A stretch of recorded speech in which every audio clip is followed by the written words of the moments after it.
Justamente tan comunes, tan frecuentes se han vuelto estos casos que ayer en el Senado de la República la coalición Movilidad Segura, un grupo de legisladores y también activistas y expertos se reunieron para discutir cómo establecer un piso mínimo de seguridad para el uso de este tipo de transporte en las ciudades. Para profundizar en lo abordado en esta reunión legislativa, le propusimos que nos acompañara aquí en el estudio a Alejandra Leal, de la coalición Movilidad Segura. Bienvenida, Alejandra. Hola, ¿qué tal? Buenas tardes. Un gusto estar con ustedes.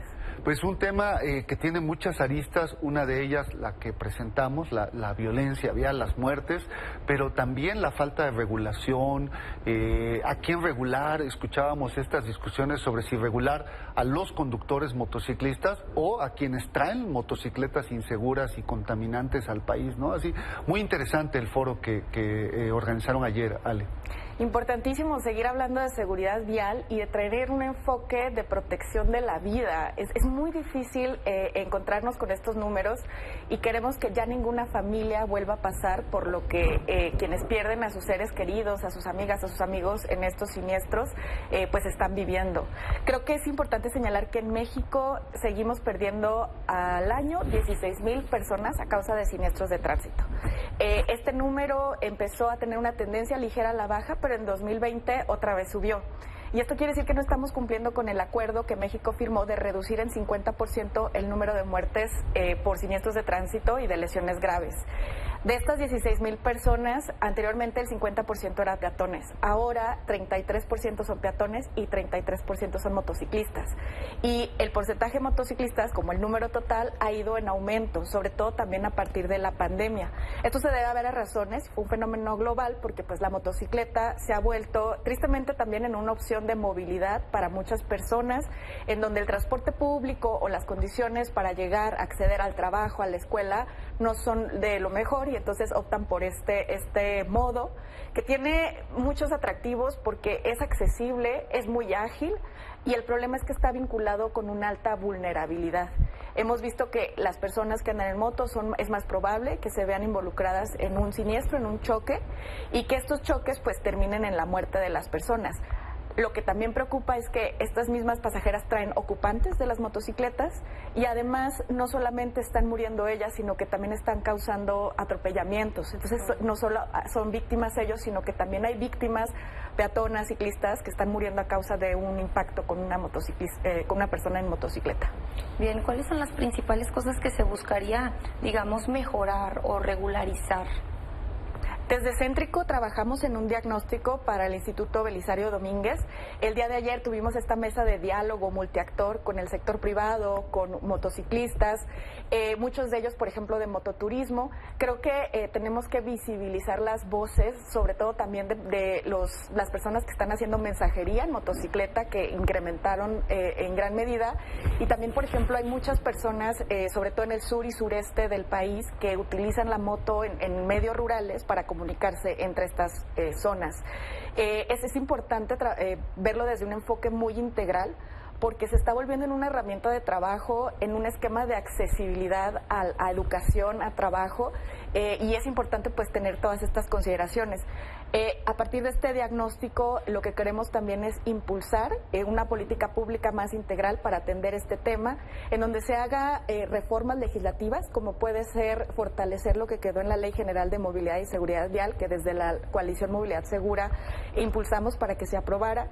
De ahí también cambios normativos que tienen que ver con la regulación ya puntual de la circulación y cómo se manejan, y también cambios fiscales y presupuestales, que se dedique presupuesto a la atención de estas personas usuarias.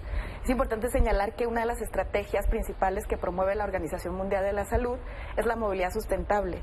Entonces es cómo mejorar el transporte público para que no tengas que optar por la moto, y también cómo promover otros modos como la bicicleta eléctrica como una opción de vehículo individual. En Nueva York hemos visto que el trabajo de delivery se hace en bicis eléctricas que topadas a 25 kilómetros por hora pueden hacer uso de la infraestructura ciclista. Entonces pueden haber ahí sinergias alternativas a estas características que son tan atractivas de la moto.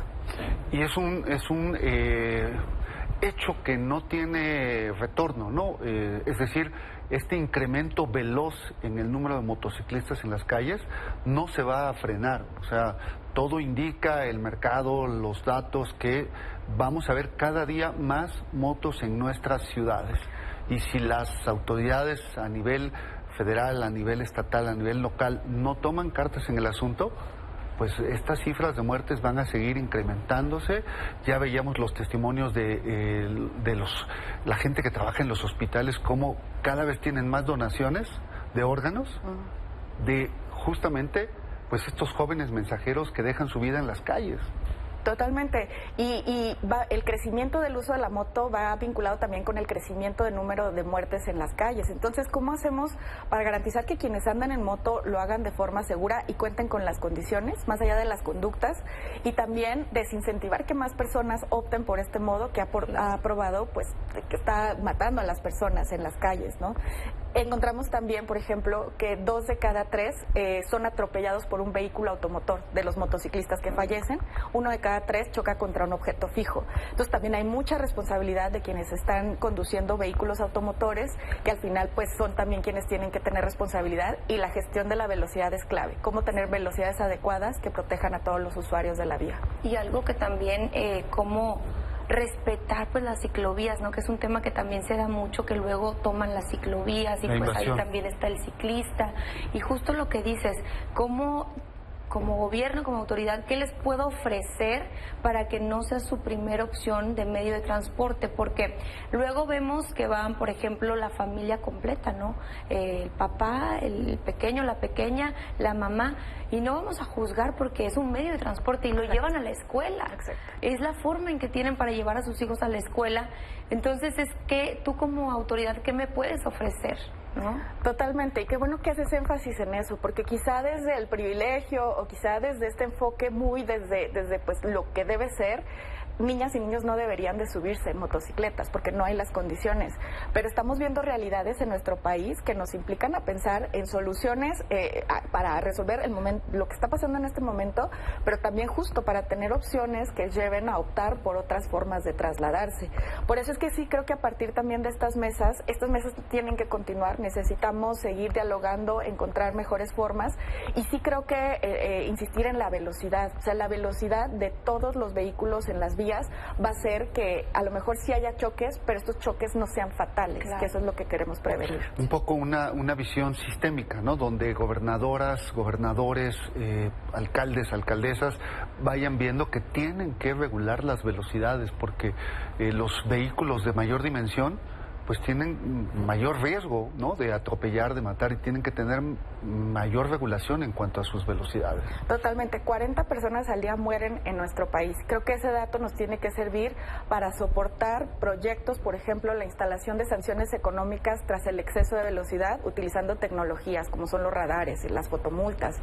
También el punto de también evaluación de alcoholimetría para las personas que conducen, exámenes de manejo para dar las estrategias para que quienes conducen este tipo de vehículos y vehículos motorizados tengan esas herramientas para conducirse mejor en las calles. Hay muchos responsables. El tipo de motocicletas que se venden en nuestro país, que cuenten también con características de seguridad vial, que en caso de que se equivoque la persona no muera, y la tecnología también de cierta forma proteja ese error. ¿Cuándo van a conocer este informe? Vamos a presentarlo en un mes aproximadamente, y con esto queremos dar seguimiento en el siguiente periodo legislativo para proponer reformas. Bien, pues ojalá que puedas estar con nosotros para estarnos actualizando respecto al tema. Claro que sí, con mucho gusto. Gracias, Alejandra. Gracias. Gracias.